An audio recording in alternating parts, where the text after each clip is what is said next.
Ya, pemirsa, Gubernur Jawa Barat Ridwan Kamil meminta maaf kepada masyarakat yang terdampak kerumunan orang saat kedatangan Rizik Syihab di Megamendung Bogor. Iya, RK kemarin diperiksa di Barreskrim Polri terkait acara tersebut.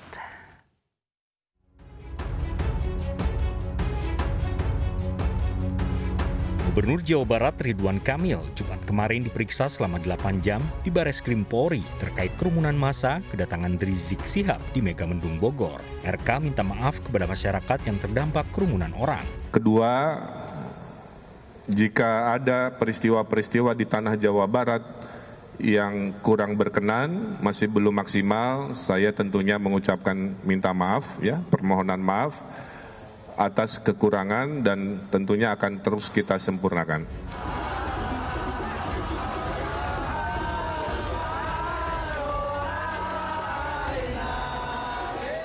Masa FPI yang menyambut kedatangan Rizik Syihab di Megamendung, Bogor pada 13 November lalu meresahkan masyarakat karena dianggap melanggar protokol kesehatan. Ridwan Kamil menegaskan, Pemprov Jabar tidak pernah memberikan izin atas penyelenggaraan acara tersebut. Pemprov Jawa Barat akan memberikan sanksi tegas kepada pemerintahan Kabupaten Bogor dan panitia acara. Saya akan memberi sanksi juga kepada Kabupaten Bogor, dan Kabupaten Bogor saya minta juga memberikan sanksi yang juga tegas kepada panitia karena membawa banyak dampak. Salah satunya sudah kita periksa 400 warga yang berkumpul di sana dengan tes swab antigen. Dari 400 itu 5 positif. Jadi kesimpulannya kerumunan itu membahayakan dan buktinya 5 dari ratusan yang kita periksa melalui swab antigen. Selain RK, Gubernur DKI Jakarta Anies Baswedan juga diperiksa polisi terkait kerumunan pendukung Rizik Syihab. Anies menyampaikan klarifikasi dari 33 pertanyaan penyidik terkait pelanggaran protokol kesehatan oleh massa Rizik Syihab saat acara di Petamburan, Jakarta Pusat. Tim Liputan iNews melaporkan. Pemirsa, selain Gubernur DKI Jakarta Anies Baswedan dan Gubernur Jawa Barat Ridwan Kamil, Wakil Gubernur DKI Jakarta Riza Patria dan Bupati Bogor Ade Yasin juga akan dipanggil polisi. Mereka akan dimintai klarifikasi soal acara Rizik Syihab yang menyebabkan kerumunan orang di Puncak Bogor dan Petamburan, Jakarta Pusat. Acara Maulid Nabi dan pernikahan putri pimpinan FPI Rizik Syihab yang menimbulkan kerumunan orang pada 14 November lalu berbuntut panjang. Mulai dari dicopot Kapolda Metro Jaya dan Jawa Barat hingga dipanggilnya sejumlah kepala daerah oleh kepolisian. Gubernur DKI Jakarta Anies Baswedan yang pertama dimintai klarifikasi oleh kepolisian pada 17 November lalu. Kemudian Wakil Gubernur DKI Jakarta Ahmad Riza Patria juga dimintai keterangan namun berhalangan hadir. Pemanggilan Riza dijadwalkan ulang pada Senin 23 November 2020. Pak Gubernur sudah dipanggil, kemudian Wali Kota, kemudian Kasatpol PP, Camat, Lurah, bahkan saya dengar RT RW, juga hari ini tadi Kepala Kesehatan. Saya sebagai Wakil Gubernur, tadi malam juga terima surat panggilan untuk klarifikasi. Dijadwalkan tadinya hari di jam 10 karena tidak bisa.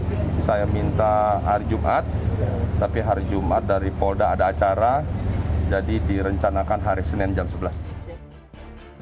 Kedatangan Rizik Syihab ke kawasan Puncak Bogor pada 13 November silam juga menimbulkan kerumunan massa yang mengabaikan protokol kesehatan COVID-19. Massa berkerumun menyambut Rizik.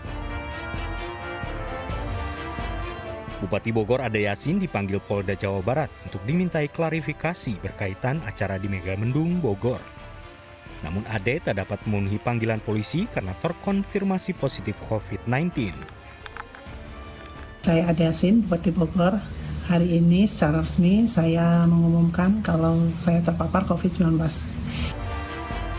Acara Rizik Syihab sejak kepulangannya menjadi sorotan. Mulai dari penyambutan kepulangan di Bandara Soekarno-Hatta, perayaan Maulid Nabi Muhammad di Tebet, penyambutan di markas FPI, Petamburan, hingga acara di Megamendung Bogor. Kerumunan orang menyulitkan penerapan protokol jaga jarak, meningkatkan resiko penularan, dan berpotensi menyebabkan lonjakan angka positif COVID-19 di Indonesia. Tim Liputan iNews melaporkan. Sementara itu, pemirsa, kerumunan acara Rizik Syihab menyebabkan 2 Kapolda Metro Jaya dan Jawa Barat dicopot dari jabatannya. Kapolri Jenderal Idam Aziz telah melantik 2 perwira tinggi sebagai Kapolda Metro Jaya dan Kapolda Jawa Barat yang baru. Irjen Pol Fadil Imron Jumat kemarin dilantik menjadi Kapolda Metro Jaya di Gedung Rupatama Polri, Jakarta Selatan. Selain melantik Kapolda Metro Jaya, Kapolri Jenderal Polisi Idam Aziz juga melantik Irjen Pol Ahmad Doviri sebagai Kapolda Jawa Barat.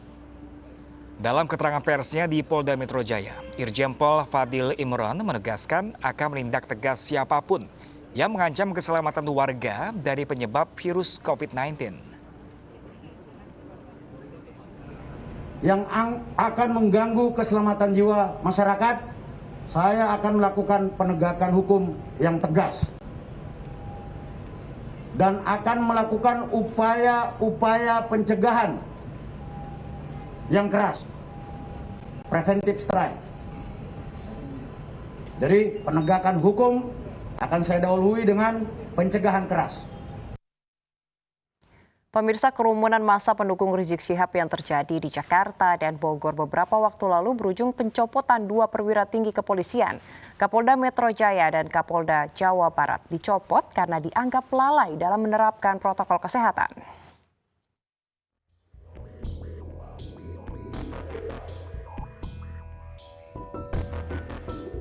Kerumunan massa simpatisan Rizik Syihab yang terjadi berkali-kali di tengah pandemi COVID-19 berujung pencopotan 2 perwira tinggi kepolisian karena dianggap lalai dalam menerapkan protokol kesehatan.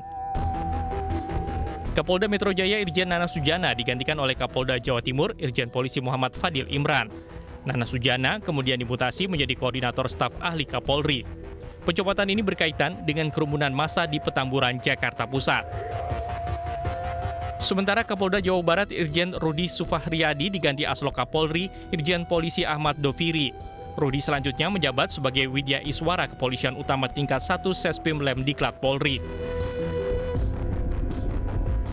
Tak hanya 2 Kapolda yang diganti, Kapolres Jakarta Pusat Kombes Heru Novianto juga digantikan oleh Kombes Hengki Haryadi yang sebelumnya menjabat analis kebijakan media bidang Pideksus Bareskrim Polri. Lalu di bawah Polda Jabar, Kapolres Bogor AKBP Roland Ronaldi dicopot dan diganti oleh Kapolres Lamongan AKBP Harun. Roland selanjutnya ditugaskan sebagai Wadir Reskrimsus Polda Jabar. Tim Liputan iNews melaporkan. Ya, pemirsa, pendukung FPI protes penurunan baliho oleh anggota TNI dari Kodim 0503 Jakarta Barat dan Polres Metro Jakarta Barat. Massa juga berupaya mengambil paksa baliho di mobil milik Kodim. Laskar dan pemuda FPI protes saat aparat keamanan dari Polres dan Kodim 0503 Jakarta Barat membersihkan baliho bergambar Rizik Syihab di sepanjang Jalan KS Tubun, Palmerah, Jakarta Barat. Massa bahkan sempat mendatangi personil yang tengah bekerja. Suasana semakin memanas saat Laskar FPI mencoba menghentikan pencopotan baliho. Massa juga berupaya mengambil paksa baliho yang disita aparat keamanan. Tidak ingin suasana memanas, rombongan TNI dan Polri kemudian meninggalkan lokasi.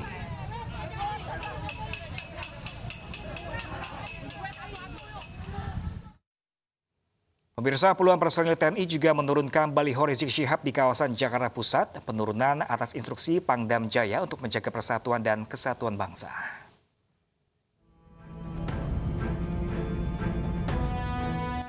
Belasan mobil Panzer dan puluhan personil TNI berpatroli di wilayah Jakarta Pusat Jumat pagi. Patroli dilakukan untuk menurunkan baliho pemimpin FPI Rizik Syihab di sejumlah ruas jalan. Hasilnya, lebih dari 5 baliho Rizik Syihab di kawasan Tanah Abang dan Petamburan diturunkan. Penurunan baliho ini sebagai tindak lanjut instruksi Pangdam Jaya saat apel gelar pasukan di Monas Jumat pagi. Dalam apel tersebut, Pangdam Jaya Majen Dudung Abdurrahman juga menyatakan akan menindak tegas mengancam persatuan dan kesatuan bangsa. Bahkan, Dudung juga mengatakan jika perlu FPI bisa dibubarkan. Ya kalau masang baliho itu udah jelas ada aturannya, ada bayar pajaknya, tempatnya juga sudah ditentukan. Jangan seenaknya sendiri, ya. Jangan seenaknya sendiri seakan-akan dia paling benar. Nggak ada itu. Ya. Nggak ada. Jangan coba-coba pokoknya. Jangan coba-coba. Kalau perlu FPI bubarkan aja itu.